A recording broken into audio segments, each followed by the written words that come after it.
Hello बच्चों, आपका स्वागत है श्री श्याम क्लासेस में। मैं हूं सुजल दया, आपके लिए लाया हूं नया वीडियो जिसमें मैं आपको बताऊंगा सत्ता के समकालीन केंद्र चैप्टर के अध्याय नंबर 2 में राजनीति समकालीन विश्व में आपको मैं बताऊंगा इस चैप्टर के बारे में पीडीएफ के जरिए मैं आपको बताऊंगा। चलो स्टार्ट करते हैं इस वीडियो को।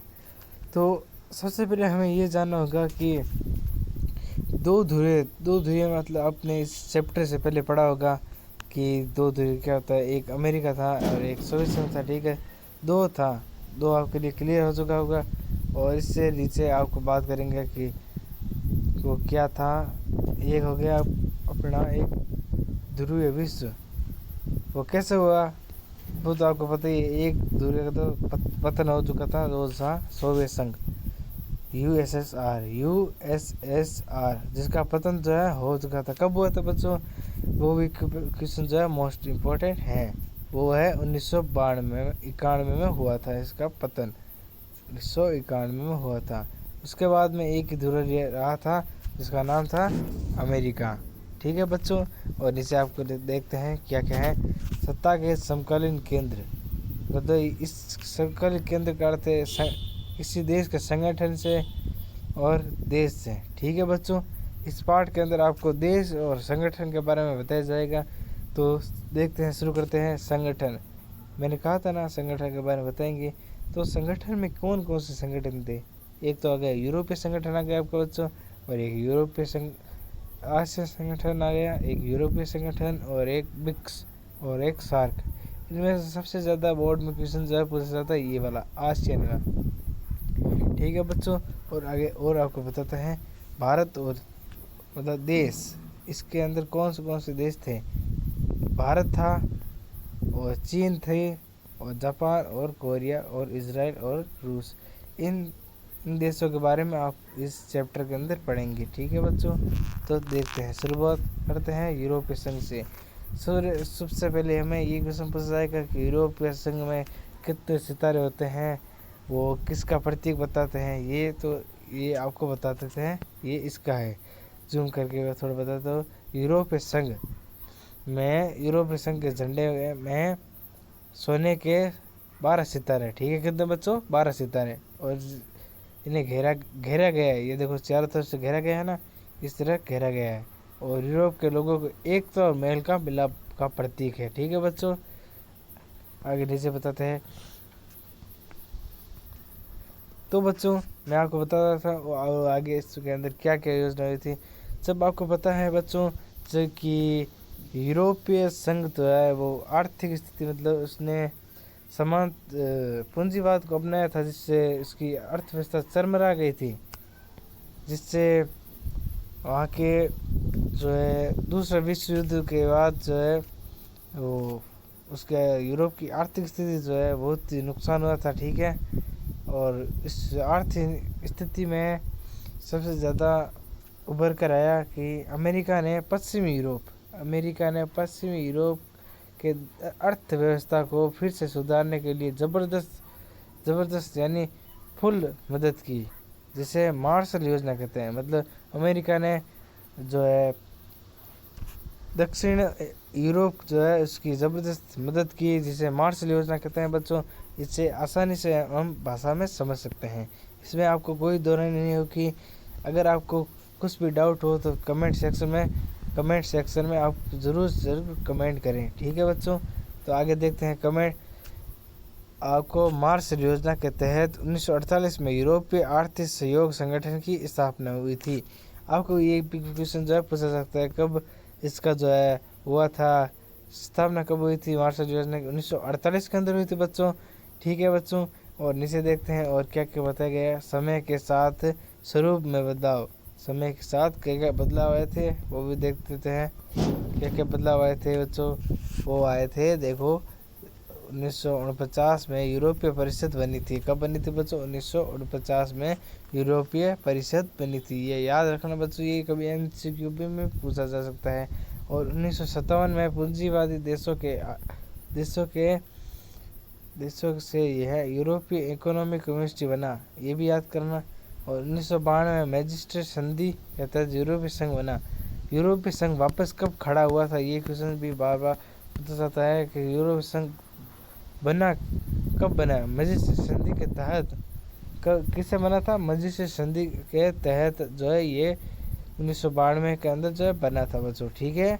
और आगे हम बताते हैं कि यूरोपीय संघ ने एक संगठन के रूप में क्या क्या हुआ था, संगठन था। और फरवरी 1992 में मजिस्ट्रेट संधि के साथ यूरोपीय संघ की स्थापना हुई। यूरोपीय संघ की स्थापना कब हुई थी बच्चों, 1992 में। आपको पता है 1991 में इसका जो है पतन हुआ था। इसके बाद इसने मजिस्ट्रेट संधि के साथ यूरोपीय संघ की स्थापना की थी। किसके साथ की थी, मजिस्ट्रेट संधि के साथ। प्रारंभ में यह आर्थिक संगठन के रूप में कार्य करता था और यह राजनीतिक संगठन में कार्य करने लगा है और एक विशाल राष्ट्र के अस्तित्व में है। और इसके पास अपना झंडा और स्थापना दिवस मुद्रा है। अपने पास क्या क्या है, झंडा है, गान है और स्थापना दिवस और मुद्रा है, ठीक है बच्चों। यूरोपीय संघ ने 2003 में अपने संविधान जो है बनाने की जो है कोशिश की थी। तो कब बनाया था इसने संविधान बनाने की कोशिश कब की थी बच्चों, इसने संविधान बनाने की कोशिश की थी 2003 में, सॉरी बच्चों 2003 में की थी। लेकिन इस काम में जो है ये जो है बहुत ही असफल हो गए थे। क्या हो गए थे बच्चों, ये असफल हो गए थे बच्चों। बहुत ही इंपॉर्टेंट क्वेश्चन है बच्चों, ज़रा इसे याद करके जाना। यूरोपीय संघ की विशेषता क्या थी बच्चों, यूरोपीय संघ की विशेषता थी आर्थिक, राजनीतिक और सैन्य प्रभाव जबरदस्त है। और यूरोपीय संघ का आर्थिक प्रभाव एशिया, अफ्रीका, यूरोप तक वो जो क्षेत्रफल था वो था। 2016 में क्या हुआ था बच्चों, 2016 में दूसरी ये जो है दुनिया की सबसे दूसरी अर्थव्यवस्था बनकर उभरी और संकल घरेलू उत्पाद 17,000 अरब डॉलर से भी अधिक ज़्यादा था। मतलब क्या कहना है कि इसकी जो है तादाद बहुत ही ज़्यादा बढ़ चुकी थी, कहने का ये मतलब है बच्चों। और आगे आपको बता देते हैं इसकी मुद्रा क्या थी, यूरो की क्या मुद्रा थी बच्चों, ये भी बहुत ही ज़्यादा पूछ सकते हैं। यूरो की मुद्रा कौन सी थी, यूरो की मुद्रा यूरो थी। और इसकी मुद्रा यूरो अमेरिका डॉलर के प्रभुत्व के लिए खतरा बन चुकी थी। क्यों बन चुकी थी बच्चों, क्योंकि इसका व्यापार स्तर बहुत ही बढ़ चुका था बच्चों, ठीक है बच्चों। और आगे आपको और बताते हैं जिससे अमेरिका और चीन ने और साथ व्यापारिक मामलों में शर्त की बातें की थी, ठीक है बच्चों। और साथ में क्या क्या होता है, फ्रांस जिससे संयुक्त राष्ट्र संघ का वीटो पावर मिली। वीटो पावर क्या होती है बच्चों, बहुत ही इंपॉर्टेंट क्वेश्चन आ चुका है। वीटो पावर मतलब आपके बीच में 10 आपके बच्चे बैठे हुए हैं, ठीक है। और इस 10 जनों में से अगर एक जन ने ऐसा कह दिया, आप कहोगे कि ये सामान लाना है, 10 जनों ने में से आपने कह दिया कि सामान लाना है, 10 में से 9 जनों ने कह दिया कि हाँ लाएंगे, ठीक है। और एक जने ने ऐसा कह दिया कि नहीं लाऊंगा, तो वो चीज़ है नहीं लाई जाएगी, ठीक है बच्चों। बहुत ही सिंपल भाषा में है। और इसके पास दुनिया की सबसे दूसरी बड़ी सेना है और इसके सदस्य फ्रांस के पास जो है 335 परमाणु हथियार है, मतलब बहुत ही घातक हथियार है, मतलब बहुत ही सेना के मामले बहुत ही आगे हैं। ये चीज़ जो है विश्व व्यापार संगठन के अंदर एक महत्वपूर्ण समूह की तरह काम करता है, ठीक है बच्चों। यूरोपीय संघ की कमियां क्या थी बच्चों, यहाँ पर ये भी देखेंगे। चलो बच्चों आगे देखते हैं जल्दी से जल्दी, ठीक है। और यूरोपीय संघ के सदस्य में क्या क्या हुआ था, देखो ये मतलब अलग विदेश नीति और सुरक्षा नीति है। ये नीति कई बार एक दूसरे के खिलाफ भी हो जाती थी, मतलब ये अपने देश के अंदर एक दूसरे से लड़ जाते थे, ठीक है बच्चों। उदाहरण के लिए इराक पर अमेरिका का हमला होता है, ठीक है बच्चों। और ब्रिटेन उससे इस हमले में साथ दिया और जर्मनी फ्रांस ने इसके खिलाफ थे, मतलब ये देखो अपने ही देश के खिलाफ हो गए थे। और ये ब्रिटेन भी जो हो गया था, कैसे हुआ था बच्चों, ठीक है। और डेनमार्क और स्वीडन मजिस्ट्रेट संधि साझा यूरोपीय मुद्रा यूरोप का विरोध किया, ठीक है। ये अपने ही देशों में विरोध होने लगा था बच्चों, ठीक है। यूरोपीय संघ की स्थापना के समय अब तक कई सदस्य देश अमेरिकी गठबंधन का हिस्सा रहे हैं। और यूरोपीय संघ की जो कुछ नीतियां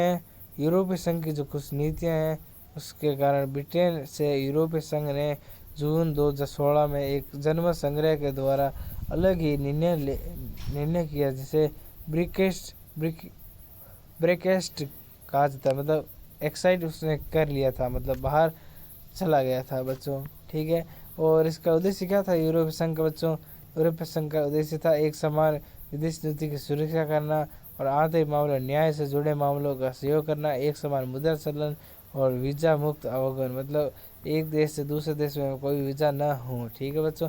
और अब आ चुका है हमारा आसियान बच्चों, आसियान आ चुका है हमारा बहुत ही इंपॉर्टेंट टॉपिक, जो हर बार क्वेश्चन जो पूछा जाता है बच्चों। तो चलो बच्चों, आसियान जो है दक्षिण एशिया का राष्ट्रीय संगठन है। आसियान की स्थापना 1967 में हुई थी, 1967 में, याद कर रखना बच्चों। और बैंकॉक घोषणा पत्र हस्ताक्षर करके हुई, किससे हुई थी? बैंकॉक घोषणा पत्र से हुई। और कब हुई थी? 1967 बच्चों, ठीक है। और प्रारंभ में इसमें 5 देश थे, लेकिन बाद में ये 5 देश और जुड़ गए थे। कौन से थे? ये संस्थापक देश थे, और ये पहले से जुड़े हुए थे, और बाद में ये देश जुड़े थे। याद कर लेना बच्चों, ये भी जो है बहुत इंपॉर्टेंट है, ठीक है बच्चों। और नीचे देखते हैं क्या लिखा हुआ है। ये जो है आपको NCERT से लिया गया है, किससे लिया गया? NCERT से ये लिया गया है। और इसके अंदर बताया गया आसियान का प्रतीक जो है 10 धान की बालियाँ, मतलब 1 2 3 4 5 6 7 8 9 10, इधर है आधी, इधर है आधे इधर है, मतलब इसे कहा गया है कि 10 धान की बालियाँ हैं। और दक्षिण पूर्व में देश एशिया के 10 देशों को इंगित करता है। और आपस में मित्रता, मतलब ये जो बंधी हुई है ना, ऐसे जो आपस में ये मित्रता और एकता के धागे को बंधे हैं, ठीक है बच्चों। और व्रत आसियान का एकता प्रतीक है, ठीक है बच्चों। आसियान का उद्देश्य क्या था? बिल्कुल ईजी है। कोई भी अपने देश को विकास करना चाहता है, विकास भी करेगा, सामाजिक संस्कृति में विकास करेगा, कानून के शासन में सुधार करेगा, और संयुक्त राष्ट्र के कायदे और आधारित क्षेत्र में शांति अस्तित्व में बढ़ावा देगा। बस मतलब कुल मिला के ये कहना है कि अपने देश में जो है सारे जने अपने विकास में लगे हुए हैं बच्चों, ठीक है। और आगे आपको बता, अनाचारी टकराव से रहित सहयोगिता तो मेल मिलाप का नया उदाहरण था, और इसे सही मेल मिलाप को ही आसिया शैली कहते हैं। आसिया सबसे तेज रफ्तार का विकास करने वाला संगठन था बच्चों। और ये जो है ये अपने समुदाय में आसिया सुरक्षा समुदाय जो है संगठन 3 इस ऐसे पूछ सकते हैं पेपर में कि आसियान के 3 स्तंभों के बारे में बताइए। तो पहला स्तंभ है सुरक्षा समुदाय, और आर्थिक, और जो मैंने आपको बताया विकास वाला और सामाजिक सांस्कृतिक वाला, वही है, ठीक है बच्चों। आज के लिए इतना ही। इस वीडियो को लाइक और सब्सक्राइब, बेल आइकन को जरूर ऑन करें, ताकि हमें ज़्यादा से ज़्यादा मोटिवेशन मिले। धन्यवाद।